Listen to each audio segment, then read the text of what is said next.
Yan.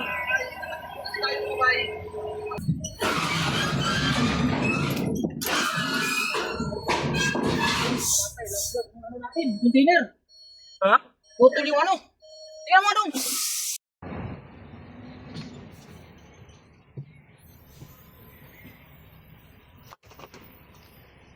Tayo na nga ang umakyat mga bay, at sa video na to mga bay, dito nyo makikita talaga kung gaano kahirap yung kalsada dito. So marami kaming iniisip dito sa kalsada na to mga bay. What if kung maabutan kami ng ulan or hindi kami makaahon?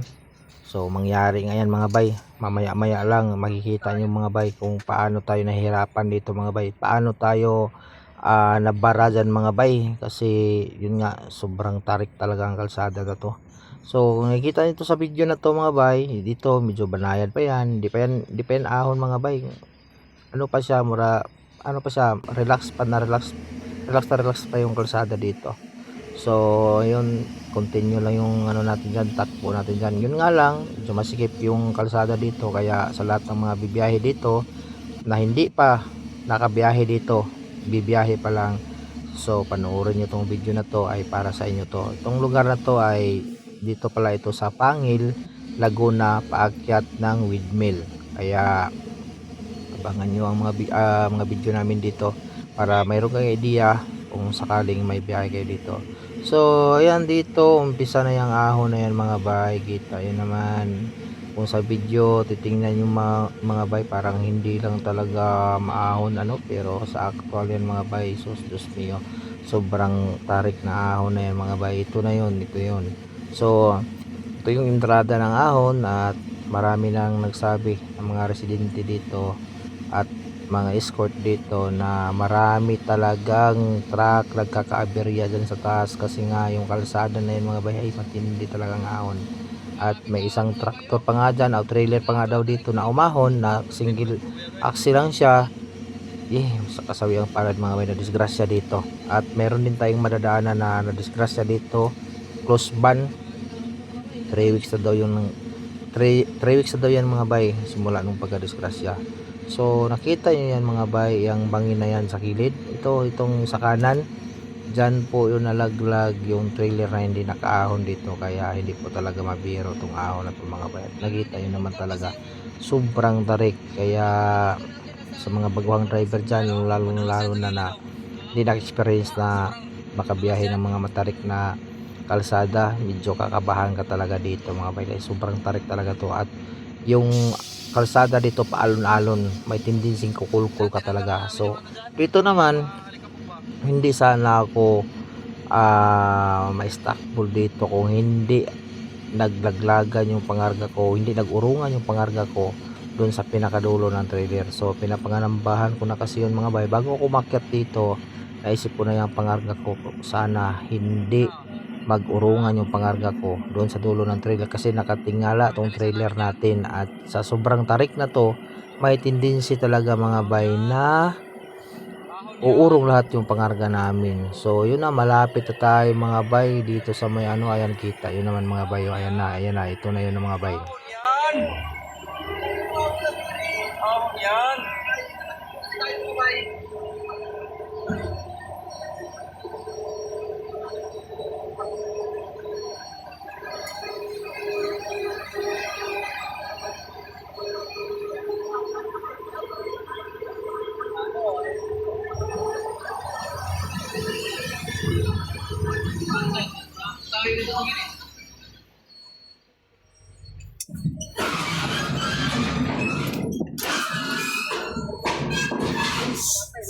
Ano natin? Container. Ha? Putol yung ano. Tingnan mo dong. Grabe mga bay, laking gulat ko talaga. Sos, grabe, gulat na gulat ako. Akala ko yung container yung nalaglag o naputol ba yung trailer namin. Hindi ko maisip kung anong pwedeng anuhin ko dito mga bay, kasi grabe sa lakas ng impact na yun. So mabuti na lang mga bay, pag silip ko naman din sa side mirror ay nandiyan lang naman ang trailer, pati yung container ko. Kaya naisip ko na kagad na yung pangarga nga talaga ang umurong Hindi naman nalagag yan. dito sa pinakadulo ng container. Kaya yan mga bay, ito yung isa sa mahirap talaga. Yung ano kanina, Stone Brothers, umakyat yung mga bay ay kumulko lang siya, hindi siya nakahon.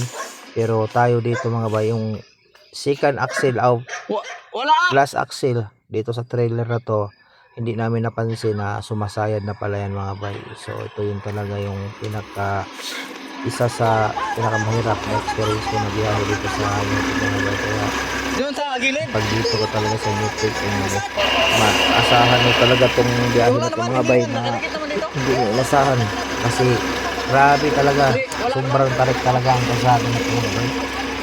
Unexpected, kumbaga nagsurvey kami dito o bumiyahe kami dito, pero sa ano naman, hindi naman kami talaga nagsurvey dito mga bay. So kung kami lang ang nagsurvey dito mga bay, mapaghandaan talaga namin yung ganyang kasama na yan, kung anong dapat gawin namin. Kaso nga lang mga bay, bumiyahe tayo dito, nandiyan na kami sa baba, saka pa kami nagsurvey, 2 beses kami nagsurvey dyan mga bay, pero yun nga, naka-prepare naman kami, pero doon nga sa kung ano yung dapat gawin namin pag ahon na yan dyan, kasi ginamitan na natin yan ng technique mga bay. Hindi nyo napansin sa video na pag kumulkul ako mga bay, Ano yung pangarga iiwas ko? konti Yung pangarga ko yung bumaba dito. traktor. Umusos yung Bali, pangarga. ilihis ko konti yung takbo ng traktor para talaga lalaban yung mga axle. So hindi Kala nyo ko nga yung mapansin yun container mga ang bay, kasi bumaba ako lang talaga ang nakakaalam nun. Pero ayun nga, kahit anong gawing diskarte natin, yung pangarga na talaga ang bumigay. So yun, kahit anong gawin ko, paangat yung mga bay, wala talaga, hindi talaga kaya mga bay. Kahit anong gawin.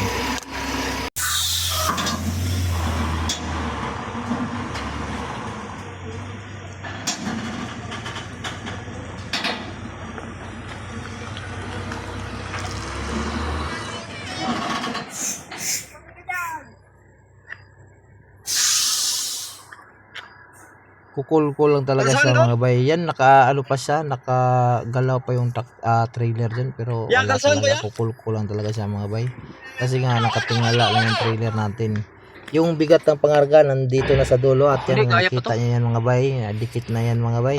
Yung pangarga, Hindi ko lang na ano yan kasi kung mga bay anong video nandito ko na dyan, oh. pero Nandito na punta yung dikit na pangarga. pala talaga yan mga bay. So kahit anong gawin kong arangkada dyan mga bay, maubos lang gulong dito sa tractor head namin. Sakto-sakto Kaya lang to dito. Ang ayun na, problema lang mag-declare na ako kasi yung dyan pangarga na natin. mamaya Akala mag-declare ko yung ako trailer dyan ay itong mamaya ano, na itong wala na. container ang nalaglag. Ano talaga to, Akala ko hintay ang ako container ng nalaglag eh. rescue, pero yung rescue namin na hintayin namin Tik na ay yan. hindi ko talaga din Tingala kasi yung inasahan na trailer kaya natin, nakaganyan dumating, kasi yung dahil trailer yung natin, kasama ko si George Baclar yung nauna sa akin. Ganito ang Muntik mangyari. din dyan mga bay, sus, Abante ako. muntik-muntikan din si George dyan. Mabuti So, na lang sundan ang talaga kalso. ay Ganyan na lang gagawin na. nakahon pa siya Abante dyan, ako, sundan dyan ang din kalso. sa akin, sa liko na yan, kasi nakadouble siya.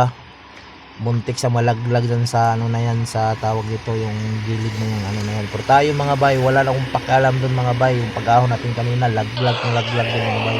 Basta George! ituloy ko talaga yan, kasi George, huwag bawal kayong talagang kumpiyansa, huminto George, dyan, hindi ka na Huwag magkakahon kayong pag kumpiyansa. huminto ka, lalo na dyan sa trailer ko. So ang nangyari, Kasi ang bumuka na bumigay yung naman people, oh. is yun Ano, naman ano, talagang mga people pangarga dito? natin. Kaya anong pagbigay sa pangarga natin, wala talaga mga bay.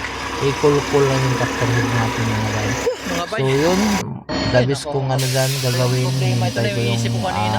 escort, yung Yung pangarga ko kasi rescue namin, baka- si George Baquilar, na Sus, hindi nga ko ako nagkamali kasi nakatingala aasahan ang na trailer natin, mabunot mga ako, bay. pero Yung pangarga nandun pa rin ko yung na ano tiwala na yan sa baba, o nalaglag na yung sa baba. lakas loob ko na Kala ko kayang yung- gawa ng paraan to. kala ko Mabuti yung na lang din, nabunot shout yung out kay trailer. George Baquilar at sa team namin Sus, yung TIC, yung pangarga pala, mga nasa kasama ko pinakababa dyan, ng si pangarga na yan. George din na escort Anong driver, mahirap si nandito kasi Bilo, hindi na tayo mga mabubunot helper, dito, at saka mga bay. si Robert Anong gawin natin? Bulasco. Naka, ano na tayo, So yun, nakadouble na tayo. nagkakaisa kami na team dyan Ayaw mga pa bay, rin. at yun, nasa tulong ng bawat isa, lalong lalo na kay George. At yun na, naisipan namin na i-jack yung trailer. Wala nga lang dyan sa video na yan, i-jack yung trailer para sana yung mulye doon sa ilalim anuhan namin ng kahoy, makalangan namin ng kahoy para hindi na yan sasayad itong trailer na ito. Kasi pag hindi nakalangan ng kahoy yung mulye mga bay, sasayad lang yung gulong sa trailer, ay wala ring mangyayari. Kaya yun, nagkuha kami ng jack out of the cam, kasi nalubat na rin tayo dyan, walang video yan Dito, nung hindi pa jinak nasasayad. namin yan mga bay. Pero ayun, success naman yung diskarte namin dyan mga bay nung ginak namin yan kasi nga Ito yung sumayad. kuan nga mga bay no yung tawag ito yan dikit na talaga yan mga bay pero abangan nyo sa Sumayad next na. video nito mga bay kung paano din talaga yan na bunot namin kahit na hindi na yan nakatawag dito nakasayad. So matinding paraan yung diskarte namin dyan at Diyos mio, nakailang attempt din kami mga bay bago nabunot at nawala na rin ako ng halos ng pag-asa kasi kukulko lang din yung yung hila sa akin. So yun lang mga bay, abangan nyo yung next video na to. Shout out sa yung lahat, maraming salamat sa mga nag-share ng video, sa mga yun nga mga vlog ko, sa mga bago kong followers, sa mga likers, maraming salamat. Shout out na rin sa mga bashers natin mga bay. Nalaglag yung container, grabe. Yung pala, yung pangarga pala namin, nagsikurungan na dun sa tulo ng trailer at yung fifth wheel nga natin, umangat na yung pivot pin ng trailer, umangat na.